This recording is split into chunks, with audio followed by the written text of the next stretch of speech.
ನಮಸ್ತೆ ಅಣ್ಣ, ನಿಮ್ಮ ಹೆಸರು? ಮಂಜುನಾಥ್ ಅಂತ. ಮಂಜುನಾಥ್. ನವೀನ್ ಅಂತ. ಹೌದಾ? ಇದು ಯಾವ ಊರು? ಯಲವಳ್ಳಿ. ಯಲವಳ್ಳಿಲಿ ನಿಮ್ಮ ಮನೆ ಹೆಸರು ಏನಾರು ಹೇಳಿದ್ನಾ? ಇದು ಶಿವಮೊಗ್ಗ ಜಿಲ್ಲೆ ಸೊರಬ ತಾಲೂಕು ಯಲವಳ್ಳಿ ಅಂತ. ಹಾಂ. ನಮ್ಮ ಮನೆ ಹೆಸರು ಬಂದು ಯಲವಳ್ಳಿ ಸತ್ಯನಾರಾಯಣಪ್ಪ ಅವ್ರ ಮನೆ ಅಂದ್ರೆ ಇಲ್ಲಿ ಇಡೀ ಸೊರಬ ಇದರಲ್ಲೇ ಸ್ವಲ್ಪ ಹೆಸರು ಮಾಡಿರೋದು. TPS ಮೆಂಬರ್ ಆಗಿದ್ರು ಅವರು. ಯಾರೇ ಬಂದು ಯಲವಳ್ಳಿ ಸತ್ಯನಾರಾಯಣಪ್ಪ ಅವ್ರ ಮನೆ ಅಂದ್ರು ಯಾರು ಸಣ್ಣ ಹುಡುಗ ಬಂದು ಕೇಳಿದ್ರು ಬಂದು ತೋರಿಸ್ತಾರೆ.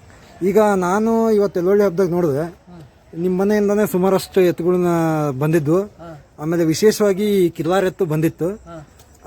ಎಷ್ಟು ಎತ್ತದವಣ್ಣ ನಿಮ್ಮ ಹಬ್ಬ ಮಾಡೋದು? ನಮ್ಮ ಮನೆಯಲ್ಲಿ ಟೋಟಲ್ ಆಗಿ 8 ಅಮೃತಮಾಲ್ ಹೋರಿಗಳಿದಾವೆ. ಇದೊಂದು ಕಿಲಾರು ಮತ್ತೆ 9 ಅಮೃತಮಾಲ್ ಹಸುಗಳಿದಾವೆ. ಈಗ ಒಂದು ನಮ್ಮ ಅಜ್ಜನ ಕಾಲದಿಂದಾನು ಹಬ್ಬ ಮಾಡ್ತಾ ಇದ್ವಿ ಅಣ್ಣ. 1963 ನಾವು ಅಮೃತಮಾಲ್ ಹೋರಿಗಳಲ್ಲೇ ಹಬ್ಬ ಮಾಡ್ತಾ ಇದ್ದಿದ್ದು. ನಮಗೆ ಅಮೃತಮಾಲ್ ಅಂದ್ರೆ ಅಷ್ಟು ಇಷ್ಟ. ಹಂಗಾಗಿ ಅವ್ರ ಮನೆಯವರಿಗೆಲ್ಲ ಸ್ವಲ್ಪ ನಾಯಿ ತರ ಅದಕ್ಕೆ. ಮನೆಯವರಿಗೆ ನಾಯಿ ಹೆಂಗೆ ಪ್ರೀತಿ ಮಾಡ್ತಾವೋ ಅದೇ ತರ ಬೇರೆಯವ್ರಿಗೆ ಅಷ್ಟೇ ಕ್ರೂರವಾಗಿರುತ್ತೆ ನಾಯಿ. ಅದೇ ತರ ಅಮೃತಮಾಲ್ ದನನು ಅದೇ ತರ ಸ್ಪಂದಿಸೋದು. ಮನೆಯವರಿಗೆ ಜೀವ ಕೊಡೋಕ್ಕೂ ಸಿದ್ಧ, ಬೇರೆಯವ್ರು ಬಂದ್ರೆ ಜೀವ ತೆಗಿಯೋಕ್ಕೂ ಸಿದ್ಧ ಅವು. ಆಮೇಲೆ ಇವಾಗ ಕಿಲಾರಿ ಅಂತ ತಂದಿದೀವಿ, ನೋಡೋಣ ಕಿಲಾರಿಯಲ್ಲಿ ಸ್ವಲ್ಪ ಅದು ಒಳ್ಳೆ ಹೈಟ್ ಬರುತ್ತೆ, ಒಂದು ಹಬ್ಬನೂ ಮಾಡ್ಬೋದು ಅಂತ ಅದು ತಂದಿದೀವಿ. ಅಷ್ಟೊಂದು ಇದು ಸೆಟ್ ಆಗಿಲ್ಲ, ಇದೆ ಫಸ್ಟ್ ಟೈಮ್, ನೋಡ್ಬೇಕು, ಇನ್ನೂ ಪ್ರಾಕ್ಟೀಸ್ ಆಗ್ಬೇಕು. ಹೌದಾ?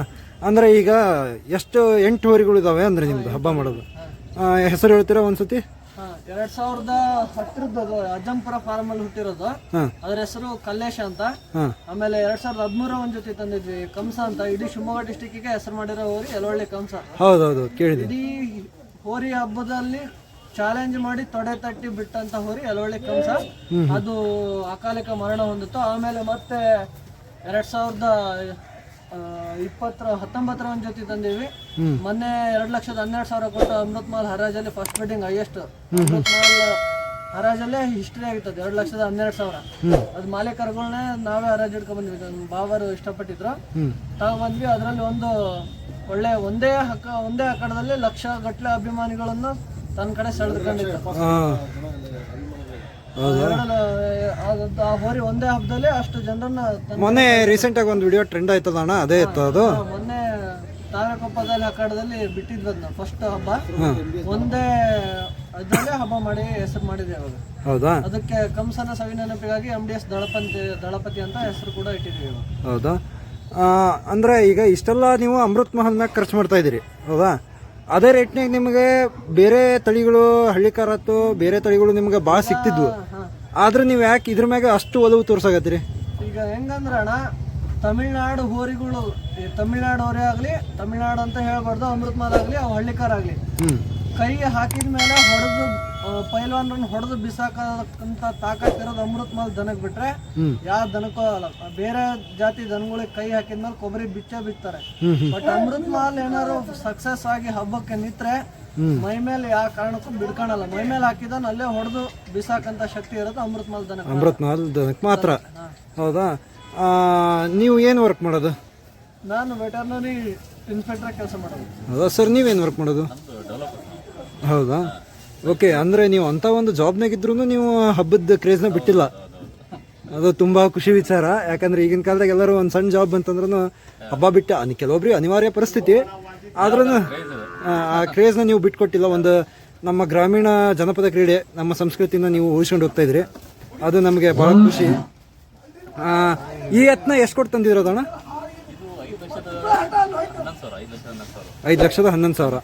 ಎಲ್ಲಿ, ಯಾವ ಊರಿಂದ ತಂದಿರೋದು? ಮಹಾರಾಷ್ಟ್ರದಿಂದನೇ ಪ್ರಾಪರ್ ತಂದಿರೋದಾ? ಇದರಲ್ಲೇ ಗೊತ್ತಾಗುತ್ತೆ ಈಗ ನೀವು ಒಂದು ಮಹಾರಾಷ್ಟ್ರದಿಂದ, ಯಾಕಂದ್ರೆ ಈ ಸೈಡ್ ಜಾತಿ ಎತ್ತಿಂದ ಅಷ್ಟು ಇದನ್ನೇ ಇಲ್ಲ, ರೂಢಿನೇ ಇಲ್ಲ. ಅಂಥದ್ರಾಗ ಅಲ್ಲಿಂದ 5 ಲಕ್ಷ ಕೊಟ್ಟು ನೀವು ಕಿಲ್ಲಾರ್ ಎತ್ತನ್ನ ಮಹಾರಾಷ್ಟ್ರದಿಂದ ತರ್ತೀರಂದ್ರೆ ನಿಮ್ಗೆ ಹಬ್ಬದ ಮ್ಯಾಗಿಲ್ಲ ಇರೋವಂಥ ಒಲವು ಏನೈತಿ ಅನ್ನೋದು ಎಲ್ರಿಗೂ ತಿಳಿತೈತಿ. ಒಟ್ಟಿನಲ್ಲಿ ನಮ್ಮ ಹೋರಿ ಹಬ್ಬಕ್ಕೆ ನಿಮ್ಮ ಮನೆಯಿಂದ ವರ್ಷ ಒಂದು ಕೊಡುಗೆನ ನೀವು ಕೊಡ್ತಾ ಇದ್ದೀರಿ, ಅದು ನಮಗೆ ಭಾಳ ಸಂತೋಷದ ವಿಷಯ. ಇದೇ ರೀತಿ ಇನ್ನೂ ಸಾವಿರಾರು ಕಾಲ ನೀವು ಇದೇ ಥರ ಕೊಡುಗೆಗಳನ್ನ ಕೊಡ್ತಾ ಇರಿ, 10 ಹಲವಾರು ಹೋರಿಗಳನ್ನ ಇಳಿಸ್ತಾ ಇರಲಿ ಅಂತ ನಾವು ಖುಷಿ ಪಡ್ತೀನಿ. ಆಮೇಲೆ ನಿಮ್ಮಿಂದಾಗಿ ಒಂದು ಅಮೃತ್ ಮಹಲ್ ಅಂತ ಜಾತಿ ಏನೈತಿ ಅದು ಹಬ್ಬದಾಗೆ ಒಳ್ಳೆ ಹೆಸರು ಕೊಡ್ತಾ ಇದ್ದೀರಿ. ಉದಾಹರಣೆ ಕಂಸ, ಯಾಕಂದ್ರೆ ಆ ಒಂದು ಜಾತಿ ಎತ್ತನ್ನ ನಾನು ನೋಡಿದ್ದೆ ಆ ಹೋರಿಯಿಂದ ಒಂದು ಫೇಸ್ಬುಕ್ನಾಗೆ, ಯೂಟ್ಯೂಬ್ನಾಗೆ. ಯಾಕಂದ್ರೆ ನಮ್ಮ ಸೈಡ್ನಾಗೆ ಆ ಥರದ್ದು ಎತ್ತು ಸಿಗಲ್ಲ, ಈ ಸೈಡೇ ಜಾಸ್ತಿ. ತುಂಬ ಖುಷಿ ಆಯ್ತಣ್ಣ. ನೆಕ್ಸ್ಟ್ ಯಾವ್ದಾರ PP ಹೋರಿ ಈ ಥರದ್ದು ಏನಾರು ಪ್ಲ್ಯಾನ್ ಐತಣ್ಣ? ಒಳ್ಳೆಯವರಿದ್ರೆ ತರಬೇಕು ಅನ್ನೋ ಪ್ಲ್ಯಾನ್ ಇದೆ. ಹೌದಾ ನೆಕ್ಸ್ಟ್ ಎಲ್ಲಿ ಹಬ್ಬಕ್ಕೆ ಆಗ್ತಾ ಇದ್ದೀರಾ? ಇನ್ನೂ ಗೊತ್ತಿಲ್ಲ, ನೋಡ್ಬೇಕು. ಅದು ಯಾಕೋ ಇನ್ನೂ ಹೊಸ್ತಾಗಲ್ವಾ, ಅದು ಅಷ್ಟು ಇನ್ನೂ ಪ್ರಾಕ್ಟೀಸ್ ಇಲ್ಲ ಅದಕ್ಕೆ. ಹೌದಾ, ಅಂದ್ರೆ ಈಗ ಇನ್ನೊಂದಣ್ಣ, ಅಮೃತ್ ಮಹಲ್ ಎತ್ತಿಗೆ ಈ ಫುಡ್ ಮೇಂಟೆನೆನ್ಸ್ ಹೆಂಗಿರುತ್ತೆ? ಅದಕ್ಕೆ ಸಪ್ರೇಟ್ ಏನಾರು ಇರುತ್ತಾ? ಮಾಲಿಗೆ ಫುಡ್ ಮೇಂಟೆನೆನ್ಸ್ ಅಂತ ಆ ಥರ ಸಪ್ರೇಟ್ ಆಗಿ ಏನಿಲ್ಲ ಅಣ್ಣ. ಅದು ನೀವು ಅಮೃತ್ ಮಾಲ್ ದನಗಳು ಅವು ಎಲ್ಲೇ ಕಟ್ಟಿದ್ರು ಮೇಯ್ತವೆ, ಎಲ್ಲೇ ಕಟ್ಟಿದ್ರು ಇದು ಮಾಡ್ತವೆ. ನಾವು ಏನಿಲ್ಲ, ಹತ್ತಿ ಕಾಳು, ಗೋಧಿ ಬೂಸ ಮತ್ತೆ ಸ್ವಲ್ಪ ಶೇಂಗಾ ದಿಂಡಿ ಸೊಪ್ಪು ತಿನ್ನಿಸ್ತೀವಿ. ಬಿಟ್ರೆ ಬೇರೆ ಅದೇ ಆಗಿ ಅಮೃತ್ ಮಾಲಿಗೆ ಸ್ಪೆಷಲ್ ಫೀಡ್ ಅಂತ ಆಗಲಿ ಮತ್ತೆ ಯಾವುದೇ ಲಿವರ್ ಟಾನಿಕ್ ಆ ಥರ ಯಾವುದು ಕುಡ್ಸಲ್ಲ.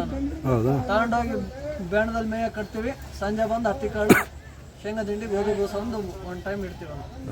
ತುಂಬ ಖುಷಿ ಆಯ್ತಣ್ಣ, ಒಂದು ಈ ಥರ ಹುರಿ ಹಬ್ಬಕ್ಕೆ ಕೊಡುಗೆಗಳನ್ನ ಕೊಡ್ತಿರೋ ಒಂದು ಮಂತನ ನೋಡಿ, ಒಂದು ಗ್ರಾಮೀಣ ಪದ್ಧತಿನ ಈ ಹಬ್ಬನ ಉಳಿಸ್ಕೊಂಡು ಹೋಗ್ತಿರೋ ನಿಮ್ಮನ್ನ ನೋಡಿ.